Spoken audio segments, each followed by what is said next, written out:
on this week's Rockstar Superhero.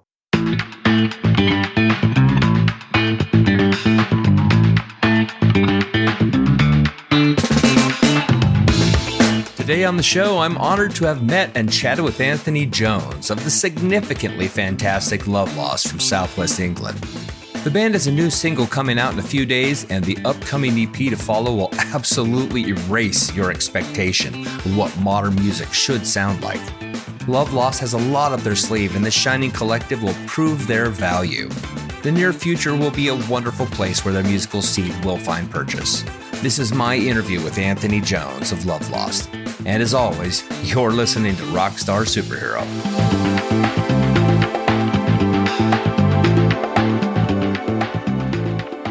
The beautiful part of music that's done well is it touches the deepest parts of a soul. It's how I think we all really connect to music, because music is spiritual for all intents and purposes. And what I wanted to start with you today is something I do a lot, which is the intimate beginnings of your life. I love talking about the artist journey. And if I may, without getting too personal, I'm very curious how yours began. Good question. So when I was younger, I remember being shown a kind of a demo album, like a second cousin that I've never met before. That was in Australia. He was in a grunge band.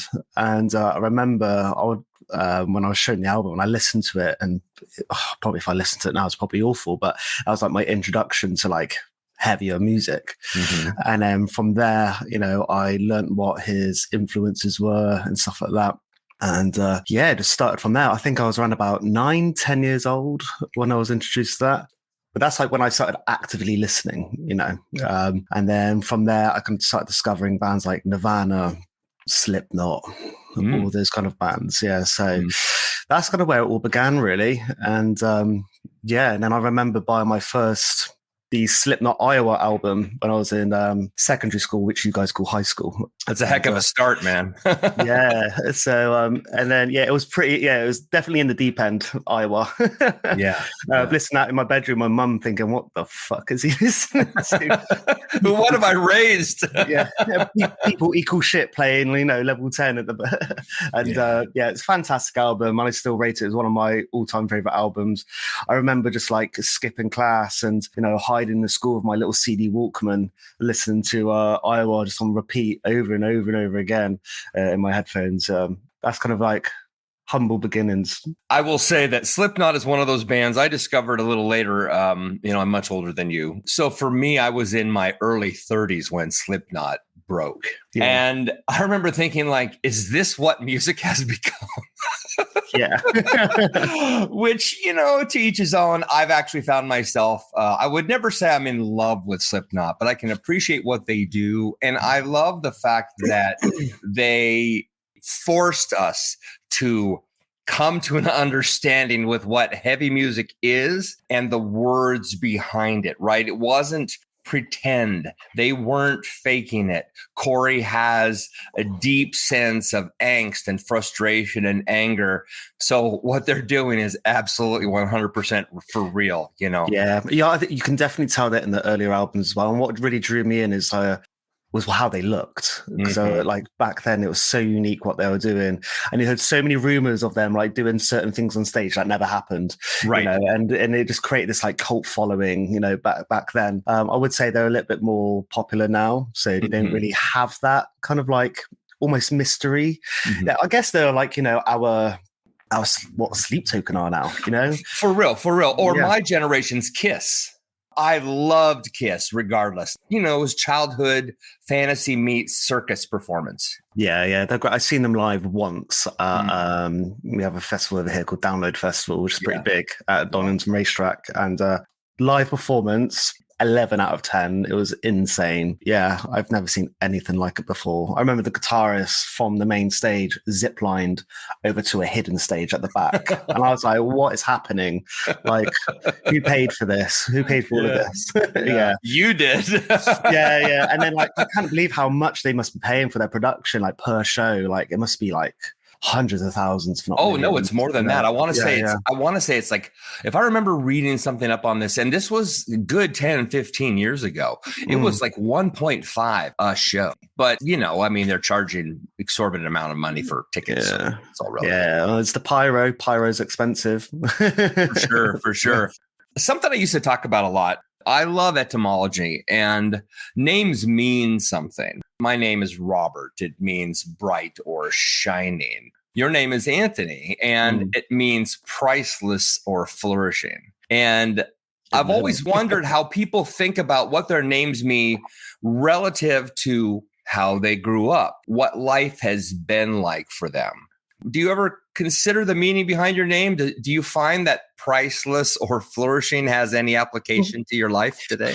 I don't know about flourishing. I've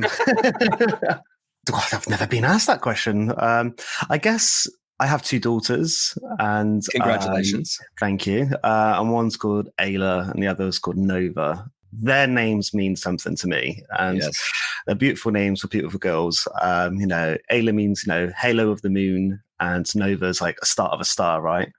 Anthony is just kind of doesn't sound like it has much meaning to it, sounds like quite a common name. Whereas, I think my daughter's name are a bit more interesting than mine, but their names really, to me personally, kind of like relate to how I feel about them, if that makes sense. But it's nice to know I'm priceless and flourishing. So I'll start owning that now. Well, I think it's nice for you to know. So, you had mentioned you weren't aware of that, and now you are. And of course, now you can align that with your daughter's names, and perhaps there's a connecting tissue there. Hopefully. Yeah. I'm sure there is. Well, you're a bass player, and I'm a drummer. So am I. Well, fantastic. Then we're gonna double down on this question.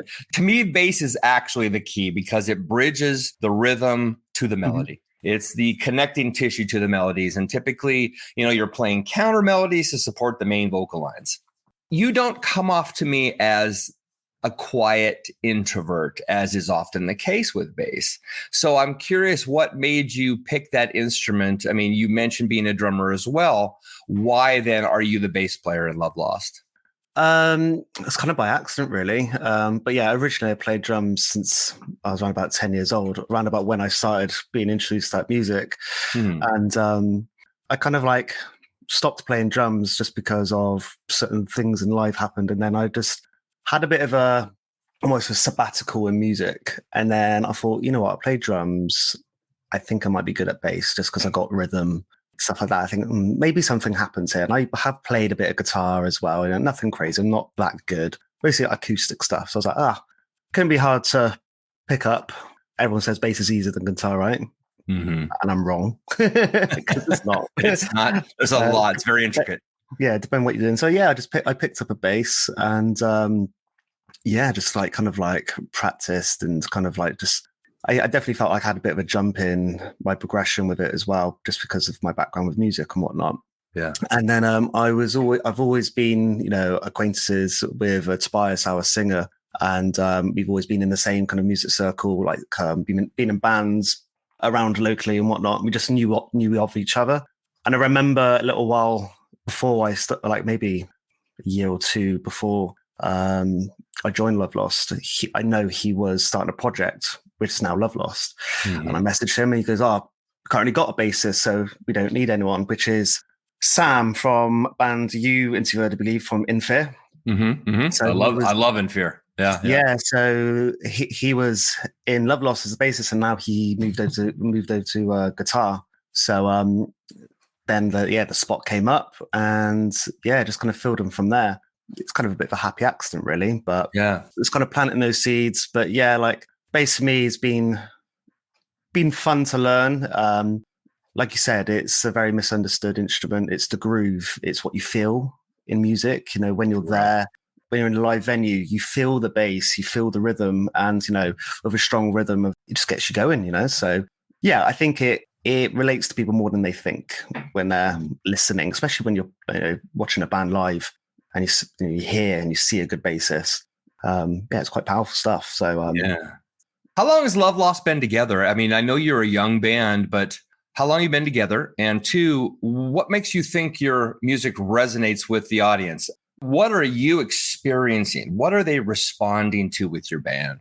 our music is very revolved around mental health and dealing with, things of the past of different nature. Should it be like grieving or, depression or anything like that? So we're all as a group, we're all advocates of that. It's a really nice bunch of guys to be a part of because we feel comfortable around each other. If we're having a bad day, we can talk to each other. It's more than a band that we have. It's like a close friendship. Like it's like brothers, really. Sounds a bit hack to say, but yeah, it's like a band of brothers, and it's it's awesome to be part of. And hopefully, people can feel that in our music, where sharing that vulnerability, and Right. that's what this new single's about. New single's about grieving, and our music's written by Tobias. I'm sure he doesn't mind me mentioning this, but like it's about him losing a friend to suicide, which is a huge problem, in especially men, and it's something that we as men don't really talk about at all often, really.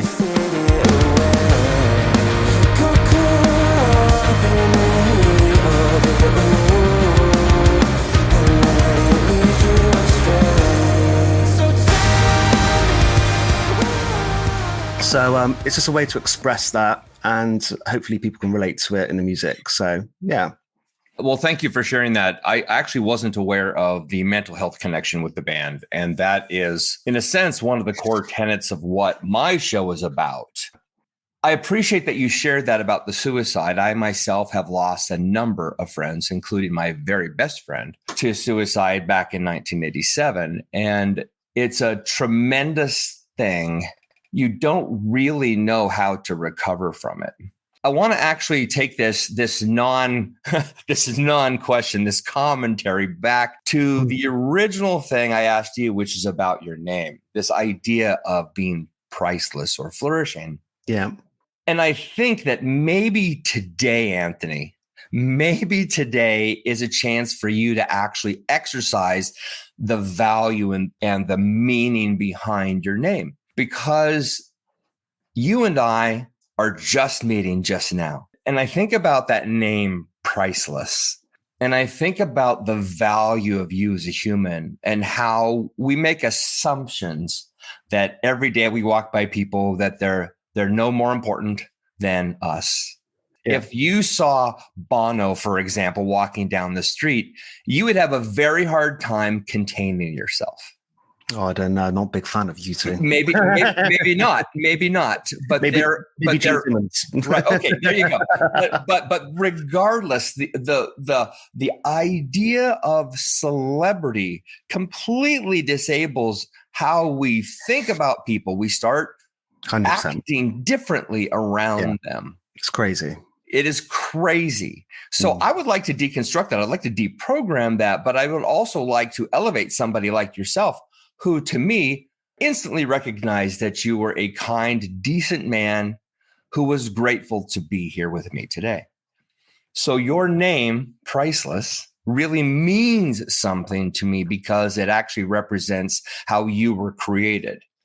Perfect for right now, to give the world those beautiful daughters that you have. I know it sounds a little cheesy and religious in what I'm saying, but it does matter. And if you take that full circle back to this concept and the sadness of losing people, I encourage everybody listening today to remember that regardless of how you feel in any given moment, that life isn't actually about feeling, but it's about the value of you regardless of how you feel.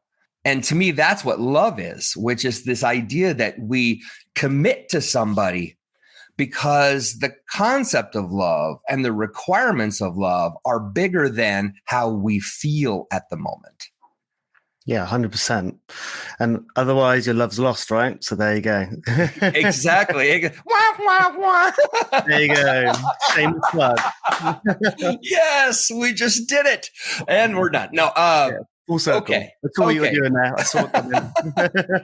Well, I want to get back to the music, and I want to get back to why it's resonating with the audience. What do you think the fans or the media outlets are responding to with this new single? Oh, crikey. Yeah, I really hope people can see through, everything I've just said from this track, that kind of dealing with the mourning of loss. It doesn't have to be through what, how we said, it could be through, loss of a loved one, or missing somebody and all that kind of stuff. So hopefully people can like feel and relate to that. And it really is seen through the music as well. So that's what we really hope to do and connect with people in that way. And all future records that are due to come out as well, they're all of a similar nature, again, kind of hearts on our sleeve as such, with this EP that we're soon to bring out. Well, what do you hope? You mentioned hope a second ago. So what do you hope to learn about yourself in this journey? And for that matter, what have you learned about the music business so far? Yeah, so I studied music when I was, in my college years and stuff like that, and kind of had an understanding of it. I've got a few friends that are involved in the music industry as well, so I haven't come into this completely naive. It's shocking to see how nowadays how underpaid musicians are. Yeah, it's free most of the time. It's crazy, and especially with like the whole, I wouldn't say their name, but like certain event providers, right? Taking cuts and whatnot, and we've seen that all around everywhere.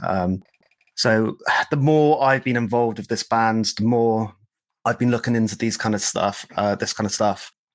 Luckily for me, I'm not doing it for the money, because if that's the case, I'm in the wrong gig, really. Yeah. So, it's got to be about passion, that's for sure. Yeah, 100%. So I think that's one thing I'm learning about myself, is that I'm definitely doing this for passion. It's something I love doing. Making music with some like-minded guys is just it's just really fulfilling. Yeah, so I really hope that people can feel that. It's definitely my calling as such. Yeah. As cringe as that might sound. Well, no, I mean, it is a passion, but it is a curse too.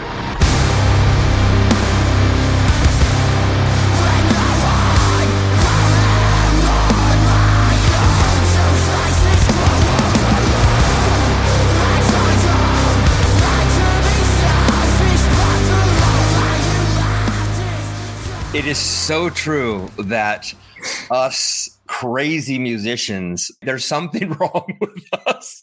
Yeah. We're very much wired a certain way. Absolutely. Yeah. You get a couple of musicians in a room, it's a very unique situation. It's going to go one way or the other. There's going to be loads of arguments, or there's going to be loads of people singing in the room or whatnot. It's going to go one way or the other. But luckily with us, there's no ego involved with what we're doing. And that's something I've always been quite nervous of. And because I've been in bands before, I've been with dickheads, I've dealt with all these kind of guys before that come in and they think they're kind of they think they're already some Rockstar superhero, So yeah, lucky for us, we're all pretty down to earth, chill dudes, We're definitely coming into this a little bit older as well. So I'm coming into 35 this year. Oh my gosh, you look so much younger. Oh, thank you.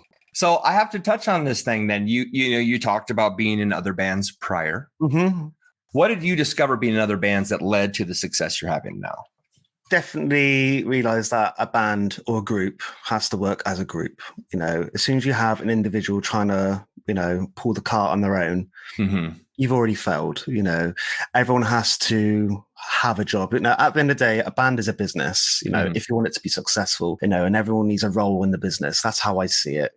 You might not be writing the music, and that's cool. You could be doing other things like emailing. That's what I do, right? I help with all the social media and the business side of things, with some help from the other guys and whatnot. And everyone should just have a role and not stick to what they're best at, not like casting them away as such, but everyone needs to muck in. Everyone needs to, work hard and do things to help one another and support each other, and that's going back to the ego thing, right? There's no room for ego. You've got to leave your ego at the door. Also accept help, but also ask for help when you need it. I've been in bands before where it's all one person doing majority of the work, and in the end, it just creates, a bit of taste in the room, and it creates a hierarchy and all that kind of stuff. We all hear about bands, there's like, the lead singer, or like, the lead guitarist, right, is taking all the credit for stuff and whatnot. Right. Axl Rose is a perfect example of that. Yeah, literally. Exactly. So you don't want that in your band. It just creates a toxic atmosphere, and it's not enjoyable. You fall out of love with it. And that's why the bands that I've been have never lasted, because, that ended up happening, nobody wanted to kind of drag dead weight as such. So yeah, so I think that's what I've learned along the way, is that, you know, you have to work together 100%. Yeah. And again, I think this is another testament as to why I think LoveLost, in my opinion, I think we will be successful to some degree. And we will take it further than, I hope we do anyway. I hope that we can take it further than we have with our other bands before. You know, we've all been part of projects and whatnot. So not just me, but yeah, no, I'm feeling hopeful. Again, from what I've heard, it seems like you're on the right track.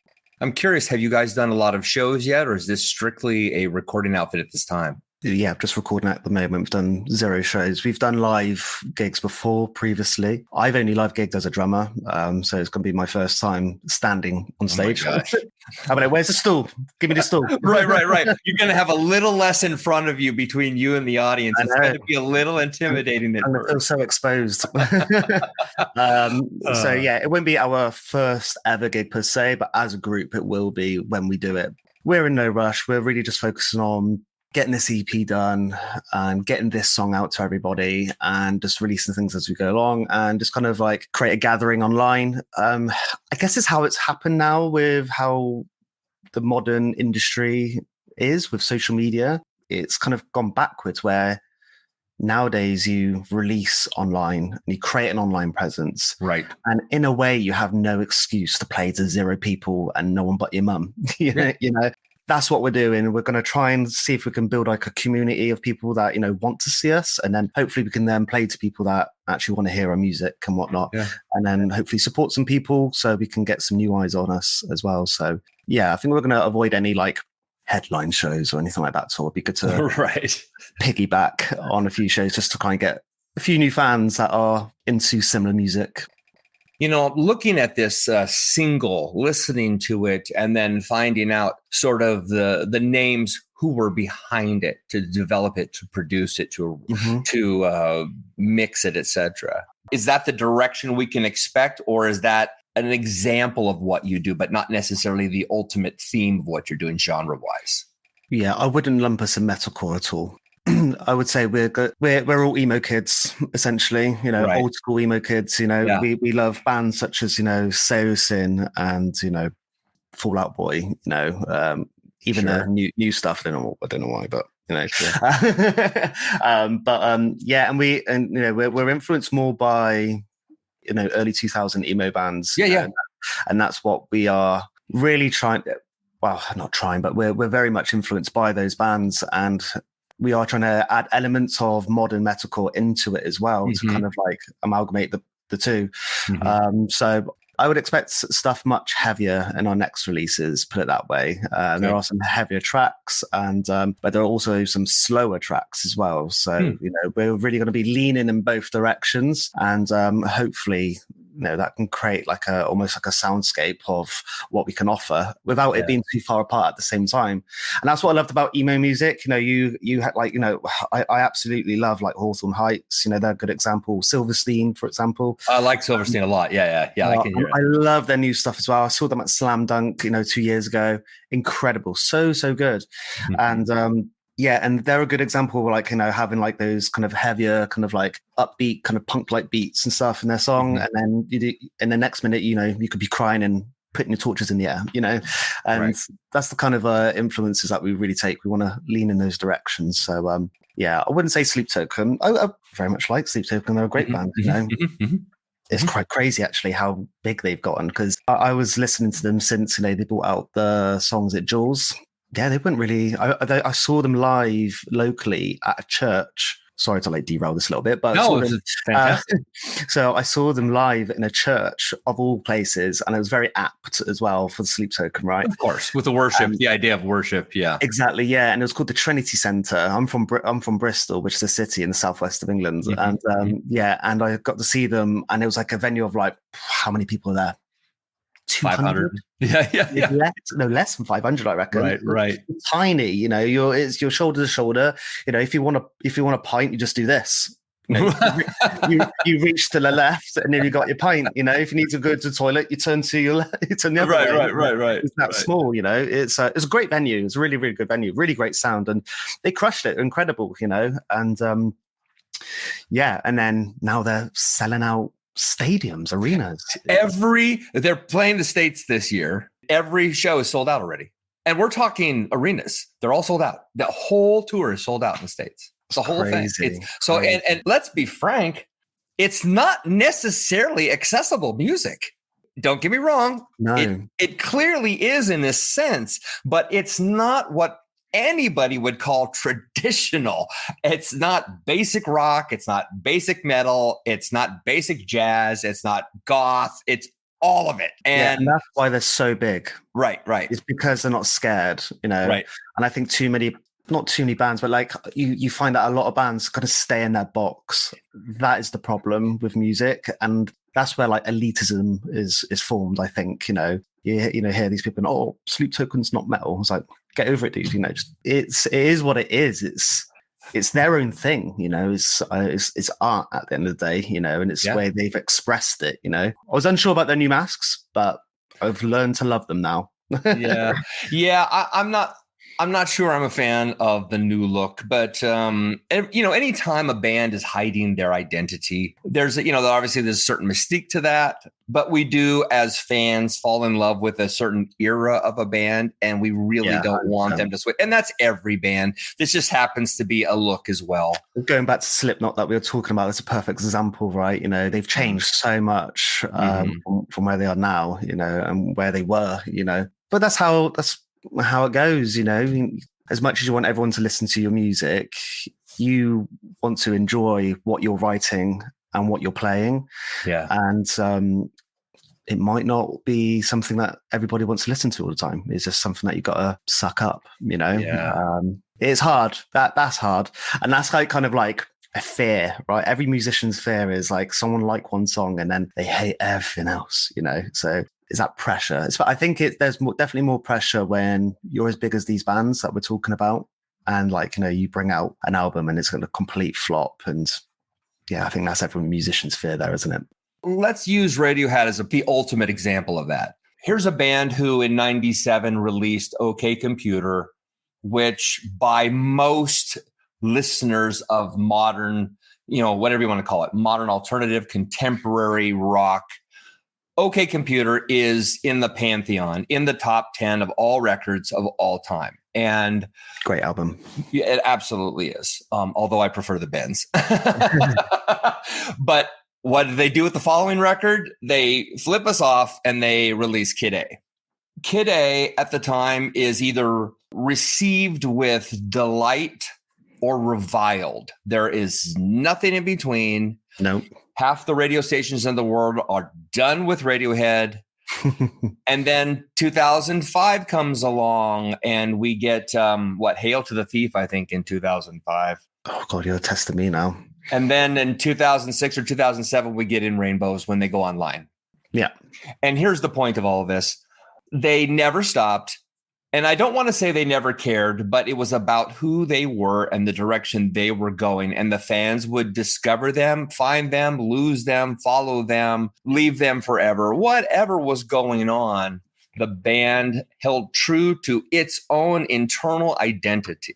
And that's all we can do. The thing I've discovered as an older man is I wish I knew what I know as a 57-year-old when I was a 27-year-old trying to be a successful musician. It's always the way. Yeah. It's always the way. Because nobody really wants to hear from me anymore in that regard. And that's fine. I've set that on a shelf. I'm good with it. I'm good with it being from the past. But boy, oh boy, it is so hard to hold yourself to a standard when you're younger because there is a built-in fear. There's an inexperience there.